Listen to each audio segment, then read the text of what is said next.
Students, हम lecture number 19 की तरफ जा रहे हैं, चैप्टर नंबर 2, और इसका लास्ट टॉपिक हमारे पास जा रहा है। तो उम्मीद है कि बच्चों आप लोगों को अभी तक केमिस्ट्री अच्छी समझ आ रही होगी। ये नोट्स भी आपको प्रोवाइड किए जा रहे हैं बच्चों, इनको आप फोकस करें। ये चीज़ें जो आपको समझाई जा रही हैं तो इन बड़े सिंपल वे में हम आप लोगों को ये चीज़ें समझा रहे होते हैं। तो rule for distribution of electrons की तरफ जा रहा हूँ। Rule for distribution of electron in an orbital, किसी भी ऑर्बिटल में इलेक्ट्रॉन कैसे, कल हमने इलेक्ट्रॉनिक कन्फिग्रेशन पढ़ी बच्चों कि इलेक्ट्रॉनिक कन्फिग्रेशन कैसे लिखते हैं, तो आज हम बेसिकली इनके रूल पढ़ने जा रहे हैं। अगर ये तीनों रूल समझ आ जाएं, याद रखें, किसी एटम की इलेक्ट्रॉनिक कन्फिग्रेशन लिखनी हो, किसी आयन की इलेक्ट्रॉनिक कन्फिग्रेशन लिखनी हो, किसी मॉलिक्यूल की इलेक्ट्रॉनिक कन्फिग्रेशन लिखनी हो, ये तीनों रूल उसमें फॉलो किए जाते हैं। ठीक है, अगर कहीं मल्टीपल चॉइस आ जाए तो इसलिए आपके जहन में हो कि एटम, मॉलिक्यूल या आयन कोई भी अगर होगा उसकी इलेक्ट्रॉनिक कन्फिग्रेशन इन तीनों रूल के मुताबिक लिखी जाएगी। सबसे पहला रूल हम पढ़ने जा रहे हैं और इसमें सबसे पहला रूल हमारे पास है ऑफ-बो principal. ऑफ-बो principal,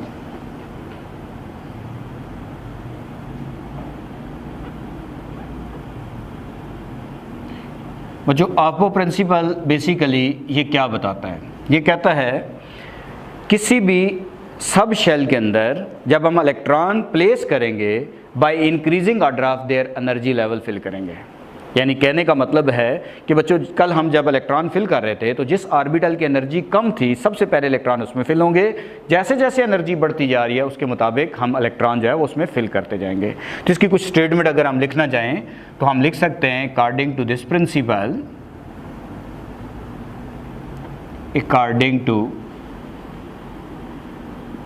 this principle, electron are placed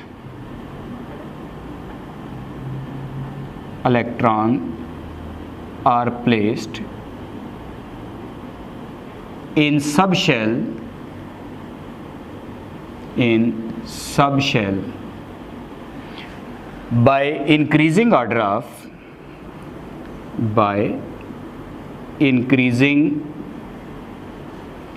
of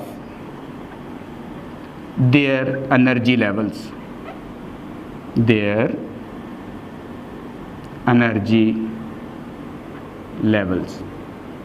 बच्चों जो हम इलेक्ट्रॉन को किसी भी सब शेल यानी SPDF इनको बोलते हैं बच्चों, किसी भी सब शेल में जब हम इलेक्ट्रॉन को प्लेस करेंगे by increasing order of their energy level fill करेंगे। यानी जिसकी एनर्जी कम होगी उसमें इलेक्ट्रॉन सबसे कम पहले फिल होंगे और जिसकी एनर्जी सबसे ज़्यादा होगी उसमें इलेक्ट्रॉन सबसे एंड पे फिल होंगे। इसका मतलब आसान वर्डिंग में अगर मैं कहूँ तो it's means that electron are first place in that orbital which have lowest energy. इसका मतलब ये है कि इलेक्ट्रॉन सबसे पहले उस ऑर्बिटल या उस सब शेल में फिल होगा जिसकी एनर्जी सबसे कम होगी। फॉर एग्जांपल करके बच्चों मैं ये लिख सकता हूँ कि जैसे हम कल इलेक्ट्रॉनिक कन्फिग्रेशन का जो टेबल बनाया था N+L रूल के मुताबिक, तो सबसे पहले इलेक्ट्रॉन फिल होंगे 1s में क्योंकि इसकी N+L रूल के मुताबिक इसकी एनर्जी सबसे कम है। फिर फिल होंगे 2s में, इस ऑर्बिटल में, इस सब शेल में फिल होंगे। फिर 2s के बाद 2p ऑर्बिटल आएगा, 2p के बाद 3s, फिर 3p। ठीक है, इसी तरीके से हमारे पास आएगा 4s और आखिर में 3d एंड सो ऑन। मैंने छोड़ दिया इस टेबल को जो कल मैं बना रहा था कि इलेक्ट्रॉन सबसे पहले इसमें फिल होगा 1s में, फिर 2s, 2p, 3s, 3p, 4s और 3d and so on electron हम ऐसे इसमें फिल करते जाएंगे। तो इससे पता चला कि जब भी हमने इलेक्ट्रॉनिक कन्फिग्रेशन लिखनी है तो हमने N+L रूल को फॉलो करते हुए इन सब शेल के अंदर इलेक्ट्रॉन डालने हैं। एक तो रूल ये है। सेकंड रूल पे आ रहे हैं बच्चों, ये तीनों रूल फॉलो होंगे तो सेकंड रूल हमारे पास है poly exclusion principle. Poly exclusion principle, इसकी स्टेटमेंट भी हम समझते हैं कि इसकी स्टेटमेंट क्या है। ये रूल कहता है बच्चों अगर हमारे पास किसी भी ऑर्बिटल में, बच्चों जब मैं ऑर्बिटल का वर्ड यूज़ करूँ ये याद रखें कि हम फिर P की उसकी बात कर रहे हैं, PX, PY, PZ की।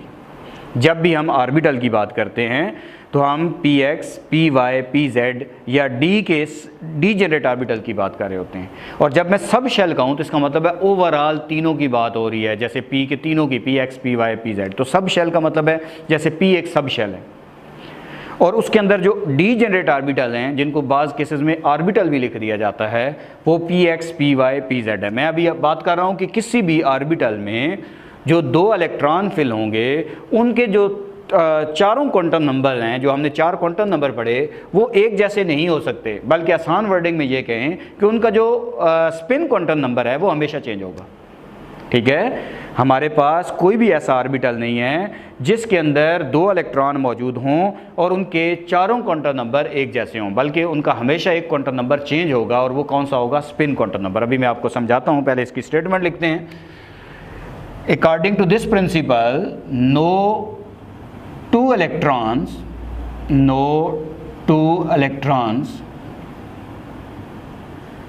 in an orbital, no 2 electron in an orbital can have same value of 4 quantum numbers.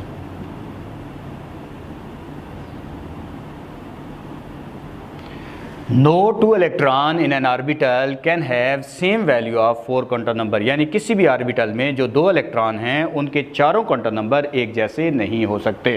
That is, ऐसे लिख सकते हैं, they always have different spin quantum number, उनका जो स्पिन क्वांटम नंबर होगा वो डिफरेंट होगा। जैसे फॉर एग्जांपल मैं आपके सामने एक आसान सी एग्जांपल लेके चलता हूँ कि मैं आपसे कहता हूँ बच्चों, मेरे पास एक ऑर्बिटल है 2s, उसमें 2 इलेक्ट्रॉन हैं, एक को मैं अपवर्ड लिख रहा हूँ, एक को डाउनवर्ड, एक क्लॉकवाइज और एक एंटी क्लॉकवाइज। इसमें फॉर फर्स्ट इलेक्ट्रॉन में कुछ बात लिखने लगा हूँ। फर्स्ट इलेक्ट्रॉन को शॉर्ट फॉर्म में ई नेगेटिव लिखा जाता है बच्चों, उसके 4 क्वांटम नंबर लिखने लगा हूँ, इसकी बात करने लगा हूँ। इसका आपको पता है कि ये n की वैल्यू 2 है क्योंकि 2s ऑर्बिटल में n 2 है। अच्छा, इस क्वांटम नंबर की इसी तरीके से अगर मैं आपसे कहता हूँ ये L की वैल्यू एजीम्यूथल क्वांटम नंबर, आप कहेंगे जी सर इसकी एजीम्यूथल क्वांटम नंबर की वैल्यू जो है वो 0 है। s ऑर्बिटल के लिए एजीम्यूथल क्वांटम नंबर 0 होता है। मैग्नेटिक क्वांटम नंबर जो m की वैल्यू होती है उसके साथ प्लस माइनस लगता है, तो 0 के साथ तो प्लस माइनस नहीं लगेगा, तो m भी यही होगा। Spin s is equal to, आपको पता है कि जब हमारे पास एक इलेक्ट्रॉन एंटी क्लॉकवाइज होगा तो क्लॉकवाइज होगा तो डाउनवर्ड एरो से होगा, एंटी क्लॉकवाइज होगा तो अपवर्ड एरो, तो इसीलिए इसकी जो स्पिन होगी वो +½ होगी। ये एक इलेक्ट्रॉन की बात की। अब मैं इसमें दूसरे इलेक्ट्रॉन की बात करूं तो बच्चों इसी में दूसरे इलेक्ट्रॉन की बात मैं इधर लिखने लगा हूं। पहले इलेक्ट्रॉन को हमने बता दिया कि ये इसके अंदर इसकी क्वांटम नंबर की ये वैल्यू है, ये इसकी बात की। अब दूसरे क्वांटम इस इलेक्ट्रॉन की बात करने लगे हैं। तो देखो बच्चे, वो भी 2s में पाया जा रहा है, तो मैं आपसे कहता हूँ फॉर सेकंड इलेक्ट्रॉन जो आपके पास इंफॉर्मेशन है आप लिखोगे, उसका जो n है प्रिंसिपल क्वांटम नंबर है वो 2 है। एजीम्यूथल क्वांटम नंबर क्योंकि s ऑर्बिटल में है तो 0 है, p होता तो 1 लिख देता। और मैग्नेटिक क्वांटम नंबर आप कहेंगे जो L की वैल्यू उसके साथ 0 है तो वो भी 0 होगा, प्लस माइनस ही आता है। इसका स्पिन क्या होगा, तो s इज इक्वल टू -½ होगी। तो क्या चीज़ आपको चेंज नज़र आई बच्चे? एक ही ऑर्बिटल में जो 2 इलेक्ट्रॉन हैं उनकी क्या चीज़ हमें चेंज नज़र आ रही है? उनका बेसिकली हमें एक ही चीज़ चेंज नज़र आ रही है और वो हमारे पास है स्पिन क्वांटम नंबर। तो आसान वर्डिंग में हम ये भी तो कह सकते थे कि पॉली एक्सक्लूजन प्रिंसिपल कहता है किसी भी ऑर्बिटल में जो 2 इलेक्ट्रॉन होते हैं उनका स्पिन क्वांटम नंबर डिफरेंट होता है, तो ये भी तो ठीक है। तो ये हमारे पास एक तीसरा रूल हो गया बच्चों। नेक्स्ट हम जा रहे हैं बच्चों आखिरी रूल पे इसका, और वो हमारे पास है होन्स रूल। तीसरा होन्स रूल।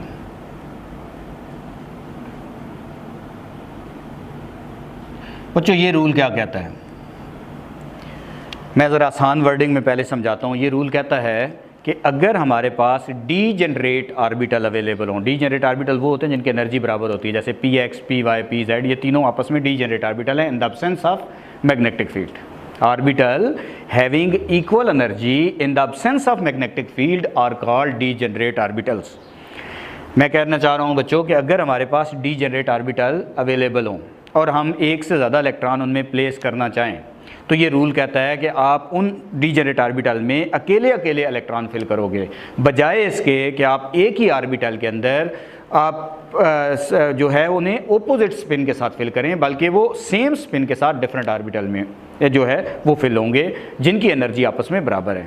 ठीक है, according to this rule if degenerate orbital are available, according to this rule, if degenerate orbital are available, we are placing more than one electron.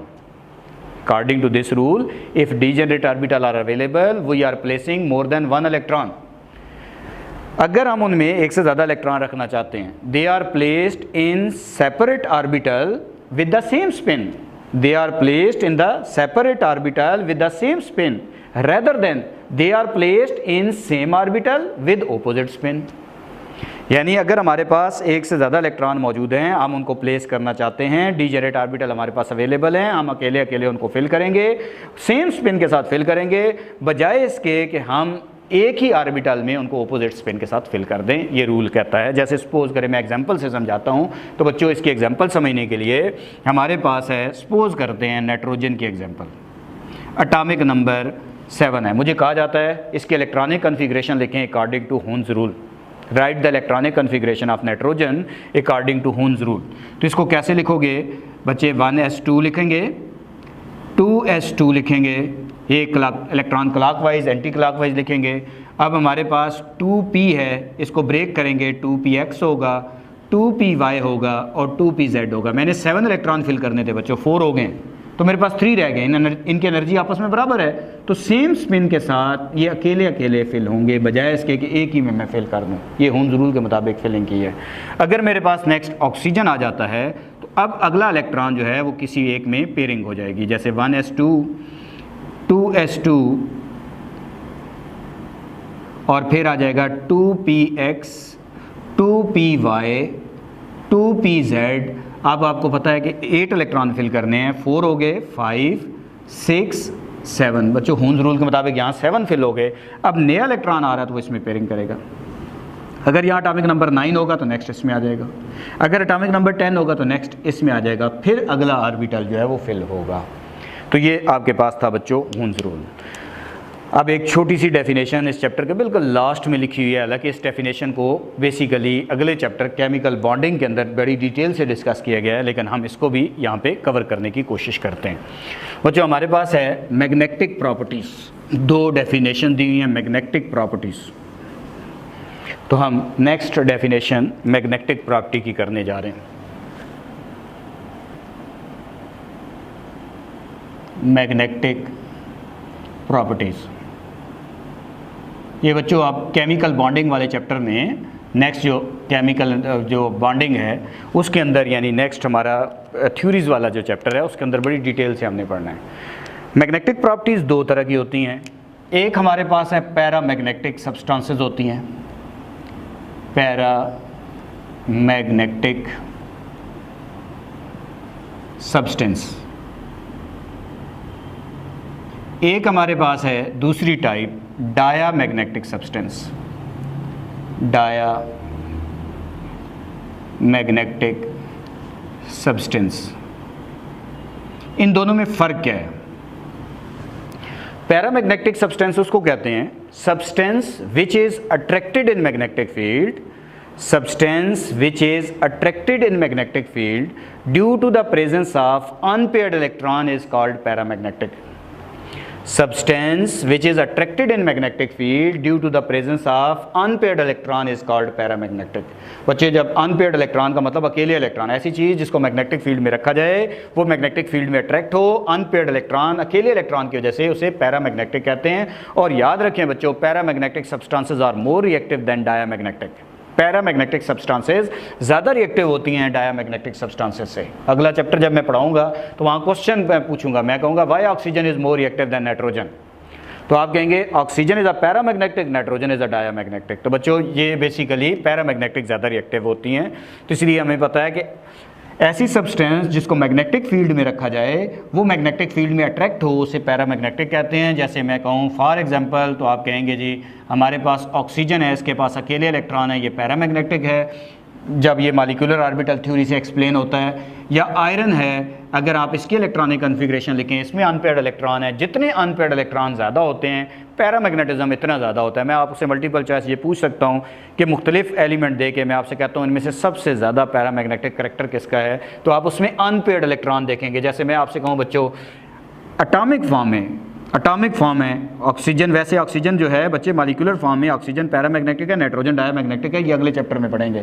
लेकिन अगर एटॉमिक फॉर्म की मैं बात करूं तो इस वक्त एटॉमिक फॉर्म में नाइट्रोजन के पास 3 अनपेयर्ड इलेक्ट्रॉन हैं, ऑक्सीजन के पास 2 अनपेयर्ड इलेक्ट्रॉन हैं, तो नाइट्रोजन एटॉमिक फॉर्म में बच्चों ज़्यादा पैरामैग्नेटिक है एज़ कम्पेयर टू ऑक्सीजन। लेकिन मैंने एटॉमिक फॉर्म की बात की है, अदरवाइज़ मॉलिक्यूलर फॉर्म में ऐसा नहीं है। डायामैग्नेटिक क्या होते हैं? डायामैग्नेटिक सब्सटेंस की डेफिनेशन है substance which is weakly repelled in magnetic field, substance which is weakly repelled in magnetic field due to the presence of paired of electron is called diamagnetic. ऐसी substance जो कि magnetic field के अंदर repel हो due to the presence of paired of electron, उसको diamagnetic कहते हैं, क्योंकि उसमें स्पिन कैंसिल हो जाती है बच्चों, एक इलेक्ट्रॉन क्लॉकवाइज होता है, एक एंटी क्लॉकवाइज होता है। तो ऐसी चीज़ जिसको मैग्नेटिक फील्ड में रखा जाए, वीकली रिपेल हो due to the presence of paired of electron, उसे डायामैग्नेटिक कहते हैं। फॉर एग्जाम्पल, तो मैं आपसे कहता हूँ डायामैग्नेटिक की एग्जाम्पल दे दें तो आप कहेंगे N2, ये N2 गैस की फॉर्म में अकॉर्डिंग टू MOT, जब मैं आगे मॉलिक्यूलर ऑर्बिटल थ्योरी पढ़ाऊंगा तो उसके अंदर बच्चों ये पता चलेगा कि ये डायामैग्नेटिक कैसे है, इसके पास कोई अनपेयर्ड इलेक्ट्रॉन मौजूद नहीं होगा। इसी तरीके से अगर मैं आपसे कहता हूँ बच्चों मेरे पास हीलियम जो है, ये हीलियम भी डायामैग्नेटिक है क्योंकि इसके पास भी कोई अनपेयर्ड इलेक्ट्रॉन मौजूद नहीं है। तो यहाँ तक बच्चों हमारा चैप्टर जो है वो कंक्लूड हो गया। तो थैंक यू वेरी मच बच्चों, इंशाल्लाह नेक्स्ट एक्सरसाइज